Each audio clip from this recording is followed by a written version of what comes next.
Good afternoon. Well, it could be good morning. It could be good evening. I'm not really sure when you're watching this recording. For me, it's afternoon. My name is Jessica Green.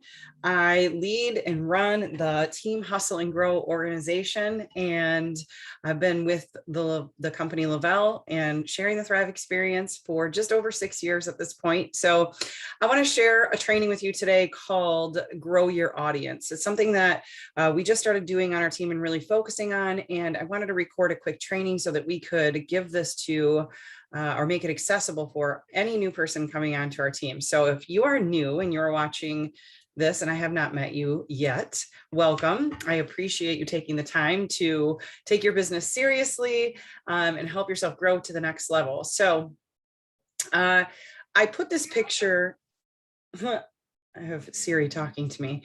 I put this picture up of a very vacant auditorium or stadium, if you will, just so that I could help everybody gain a visual of what their audience looks like. So at this present time, what I would like you to do is decide if you're going to build using social media platforms or you're going to build more in person, belly to belly with people that you already know, that already know you, love you, and trust you, or you're going to do a combination of both, which is completely fine. So what I want you to focus on a little bit more today on this training is growing your audience on social media. Okay. So if that's the route you would like to take, there's some pushback or some questions or some concerns that we get in the very beginning of someone's business about being pushy or salesy on social media, or not knowing that many people, or not really sure if they have the audience for it, not really sure how to grow that audience. So I wanted to do this quick training and show you how simple and easy it is, also without being spammy, pammy, salesy, but being able to utilize a platform to grow. The other pushback we get sometimes is, well, I don't want to just grow my audience with random strangers because I post a lot of pictures of my family and the things that we do. And I'll ask you to make a decision today about your social media platforms. If you're here to grow a very, very part-time business, you're just wanting to add a little bit of extra income to the family budget, totally okay. This training may not be exactly for you. This training may be for somebody who wants to really expand their network, really wants to grow on social media. And you're saying, well, that's me though, but I still am concerned about adding people to my social media platforms. I will tell you that you have all of the control, who is your friend and who is not your friend. I highly recommend having a public profile so that when you are growing your network and doing different things on social media, people can see you. It's like having an open sign and unlocking the door in the morning if you have a brick and mortar store, and allowing people to come in. You can't always control every person that will come in, but you're hoping to attract the right people for your business. It's the same thing on social media. So it's just a little shift of the mindset. If you don't want to have an account that you're posting pictures of your kids or grandchildren, where you're going to have all kinds of strangers be your friends, maybe it's time to separate and have two different social media accounts. Make this main one your one that you're going to build your business platform on, and start a newer, smaller one that's just for very immediate, close friends and family that you want to share pictures of your little loved ones that you may not want everybody seeing. So that's my advice as far as getting your business going and making some decisions about your social media platforms. Now, here's what I'll tell you. I only had about 300 friends when I started this 6 years ago on Facebook.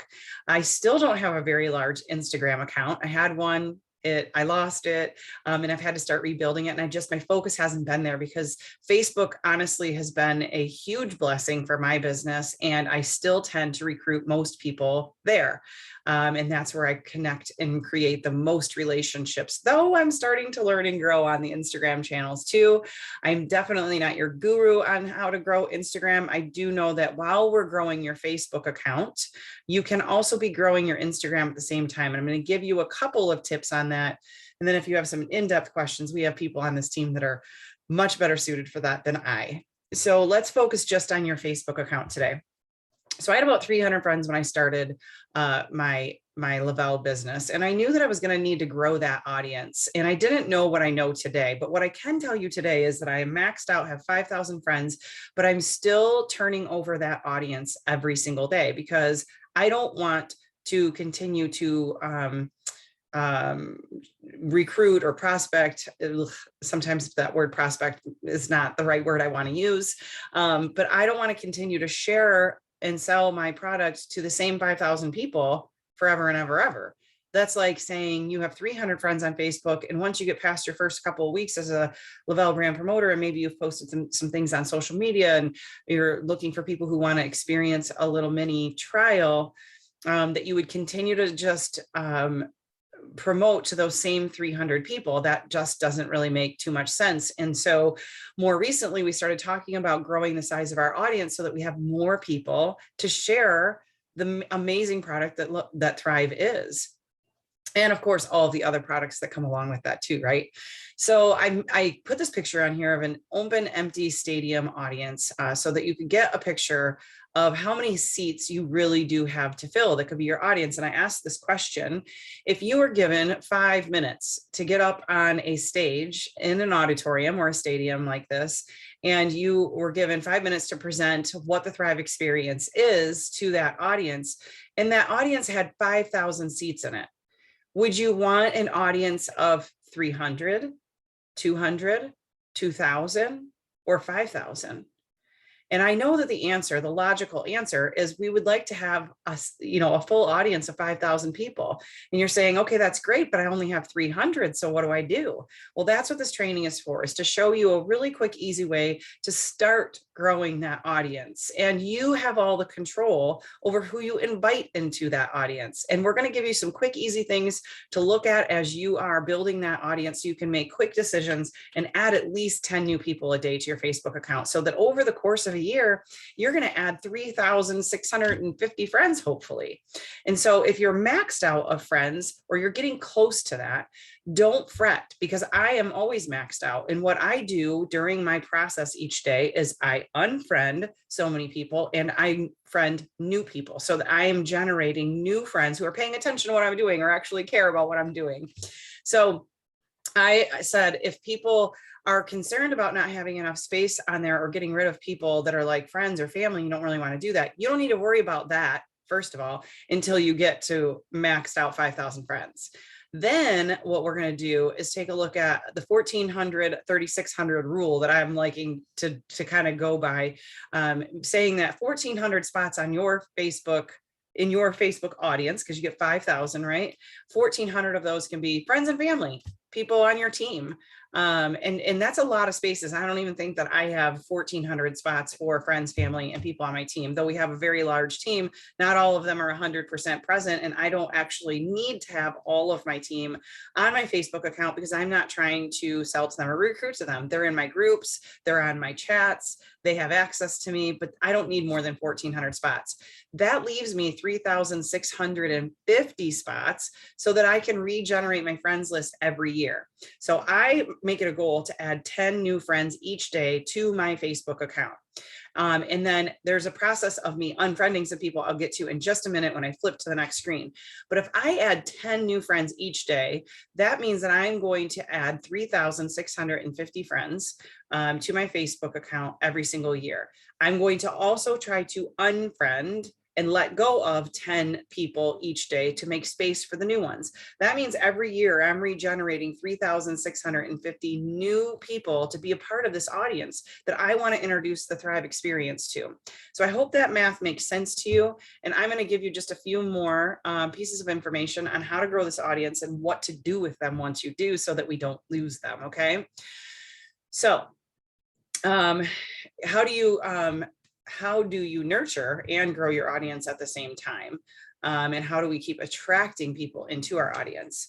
So we want you to go, I'm going to actually give you step by step, and this is from an iPhone. It could be just a tad different on your Android device. If you open up your Facebook app and you go to menu, and then you go to friends, and then you can go to suggestions. Okay. So in my suggestions, I go through that list every single morning. It's part of my daily method of operation. Okay. DMO, if you ever hear that, this is part of my DMO first thing in the morning.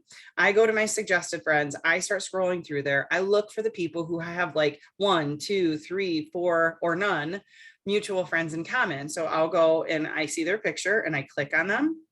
Make sure that they're not friends with any other Thrivers, because I'm not looking to grow an audience of people who already have connections to a Thriver. I'll look and see if they've posted in the last few weeks, month or so. They look like somebody that I would like to connect with and be a part of their social media life. I go and hit add friend. Great. The first one I clicked on right here, she's a dog mom. She lifts weights, and she's a mom. And she also has been in some network marketing, it looks like. And I can tell that within just a couple of seconds on her page. So I add her as a friend. I go through and I do that for at least 10 people each day. If you're looking to grow your audience to 5,000 really fast, and you only have 300 friends on Facebook, you may want to do more than 10 a day. I'll just say break that up over the course of the day so that you're not friending 50 people at one time, because Facebook does have some rules and their algorithms can slap you around a little bit. So just make sure that you're doing that in the appropriate way and you're adding people that seem like people you want to have conversations with, okay? Now, the next thing you want to do, so as to not be a creeper and just be adding and spamming people, is once they've accepted your friend request. So part of my daily method of operation, I don't do this right away. I wait till the end of the day. In the end of the day, I go back to that menu again. I click on a button that says friends. I go to all friends. I go to sort.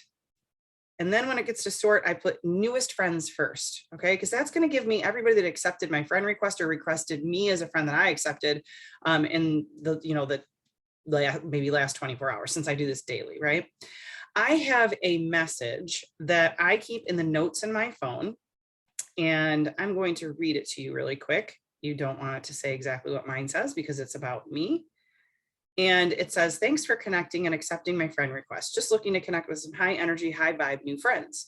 I'm a wife, a boy mom, a doodle mom, and a business owner, multiple, that loves to travel, read, hang out with friends, and work on being the very best me that I can be. I try hard to give good energy through friendship and health. I hope we can add value to each other's lives in this crazy thing called life. Tell me a little bit about you. So I take that message and I copy it, and anybody that I have that has accepted my friend request and is sitting in that new friends, I will click on them, make sure I haven't messaged them yet, and then I will send them that message. Okay, and I'll go through every person that day that accepted my friend request, and I send that accepted message. That starts a lot of conversations with people. I get to find out a lot about a lot of different people, and then we just kind of keep building and growing from there. And the next thing you can do as part of your daily method of operation on your new friends here is go to that same friends list, and then you can go to their profile, and there's three little dots in the middle of their profile under their picture. It'll say friends, then message, and then there's three little dots. Under that three little dots, there is at the very bottom a little looking glass, a magnifying glass that says search profile. You can go into that search profile and type tired. You can type weight, you can type exhausted, you can type broke, you can type all kinds of keywords to see if your new friend has typed any of these things in their profile, okay? And then you can go and comment on those, or you can go and message them based on what they said in their post. If somebody's complaining about being tired or, needing energy, it's a great conversation starter with your new friend about how we can solve a problem with the product and service that we offer. Okay, so you're going to want to do that somewhere in your daily method of operation is search the profile of those new accepted friends. See if we can solve some problems for them.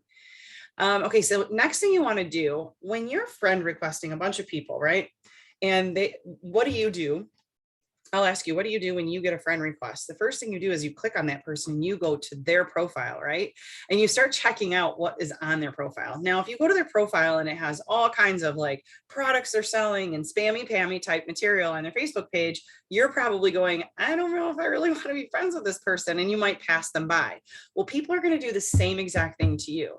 So the best thing that you can do is clean up your newsfeed. If you have been posting a ton about the products and sales and coupons and you should try this and free, and thrive, you might want to go and take some of that off of your profile. You don't have to delete it, just hit the archive button and it will just eliminate that from being in your feed.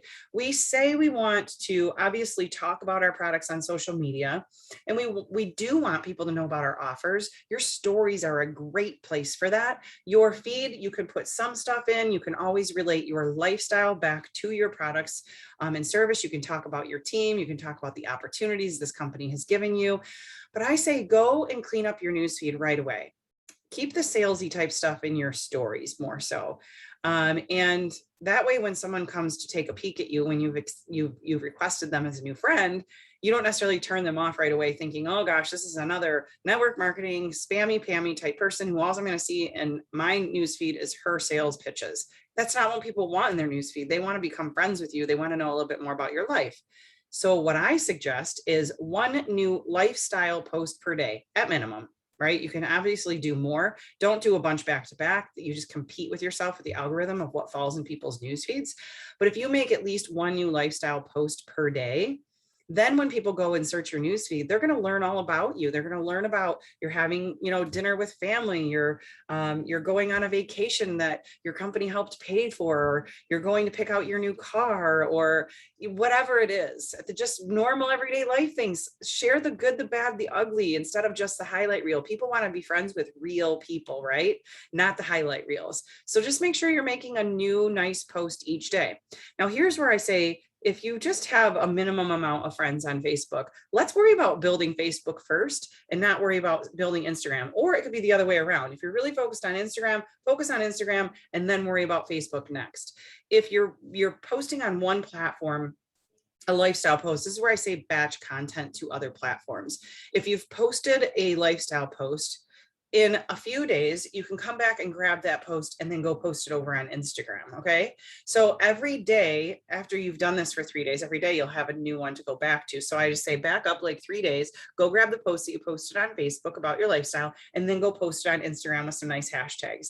And then the next day you're going to make a new post on Facebook and you're going to grab the 3-day-old one and go post it over on Instagram. I hope that makes sense, but it helps you batch content and not put the same content on both platforms in the same day, which can be a little bit weird, although there are 2 different audiences. So if you prefer to do it that way, because it saves you time, you can always post on Instagram and it feeds right over to your Facebook too. So whatever works for you, batch your content though, make them lifestyle posts so that people want to actually learn about you and stick around as your friend. The next thing that I do, we put this in our income producing activities each morning, and it is our birthday reach outs. It's a great way, whether you're giving free trials out or you're selling trials. A birthday reach out doesn't have to give away a sample. A birthday reach out can just be as simple as a happy birthday. Are you thriving yet? You can put whatever you want. We do have some scripts for birthday reach out messages. Just make sure that you're using them. Here's why. Number one, it's touching every single person on your Facebook feed within a given year. So if you're building an audience like I have, and I have 5,000 friends, and I'm also trying to eliminate some friends on their birthday each year, I get to see if they've had any interaction with me or if they are worth continuing to be in my audience. Okay. Because I am building a business here. I'm building friendships, I'm building relationships, but I'm also building a business. So during my birthday reach out time each morning, it takes me, with 5,000 friends, it takes me maybe 10 minutes to do my birthday reach outs max. So I go to my menu again. I go to the search, hang on, I am not in that correct menu. I go to my menu again, just kind of your main menu. I hit the search function. I type in birthdays. It comes up with all my birthdays. I scroll to yesterday's. This is just how I do things, because as a tip, everybody's getting a ton of birthday reach outs on their birthday. I kind of want to come in the day after when they're not getting them anymore. So I go to yesterday's birthdays. I type in the first one, my little happy birthday message, happy birthday, a little heart, little like birthday cake, whatever it is. And I hit post, or I copy that, then I hit post. And then I just go and paste that into each and every person on the birthday list for that day and hit post, post, post, post, post, post, post, post, post. That takes me maybe 3 minutes, maybe not. So then I go back and I have a birthday reach out message that's in my little scripts that I save on my phone. I go back and grab that script. I go back to that exact same list. And here's where I make some decisions. Okay. I've said happy birthday to everybody, but I'm going to go back to each individual profile. Let's say I had 10 birthday reach outs today. So I'm going to go to the first one on there. I'm going to go to her profile or his profile. I'm going to take a peek at it. I'm going to look and see if they've posted anything on their timeline in the last 6 weeks, right? How active are they on Facebook? Have they ever messaged me before? Let me see. I'll click message. No, they've never messaged me before. They haven't been very active on Facebook, and I don't really know who this person is, and I'm not sure that they're even going to respond. I will unfriend them because at this point in my journey, I'm trying to clear space for people who will interact with me, right? I think you're going to try to do the same thing. So I will see if I want to keep them as friends. If I go to them and I realize, wow, this is a really old team member or a team member that's very deep in my organization and they have 17,000 other friends that are thrivers, I have wished them a happy birthday, but I can't keep them in my audience anymore. I need space for other people. So I will send them a message and say, hey, I am unfriending you, but please click follow. If you still want to follow me, you can find me in the chats. You can find me in our team pages, but I'm making room for new audience members because I'm trying to grow my own personal business. Please let me know if you need anything. You may not need to send that message. I just do when it's a team member that I don't want to offend by taking them off my friends list. So then I make space for new. So there's a lot of different reasons why I will unfriend somebody. Most of the time it's due to lack of activity on Facebook because they're not even an audience, because they're not there. Sometimes it is because I don't want to be friends with every single person on my team. I need them to follow me instead of take up a space for an audience member that I am trying to bring into the business.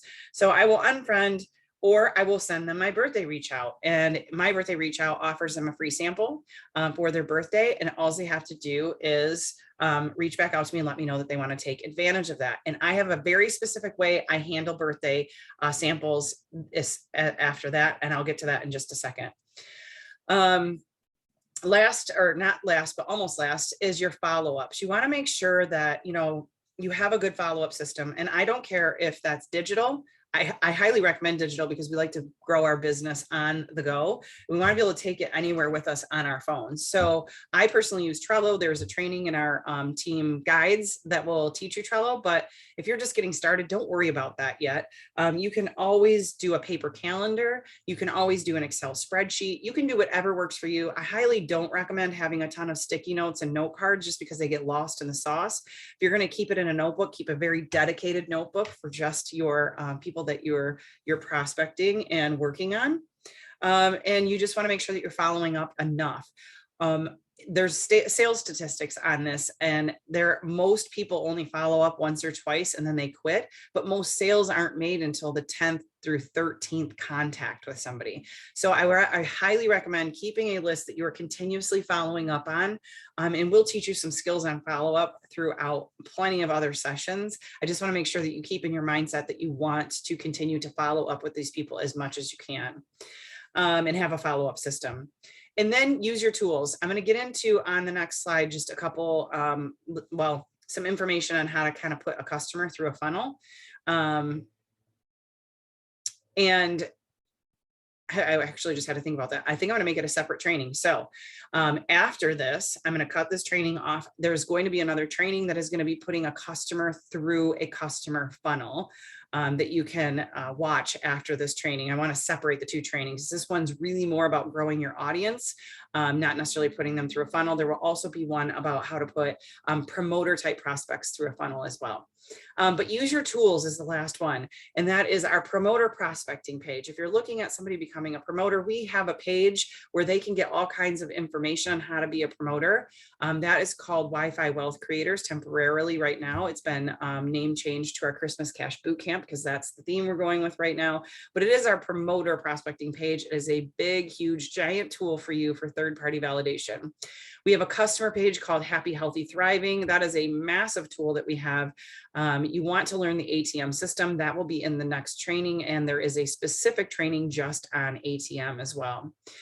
You want to use three-way chats, three-way calls, or three-way Zooms. That third-party validation will grow your team and your customer base faster than any other way that you can do this business. So I highly recommend learning how to do and transition into three-way chats.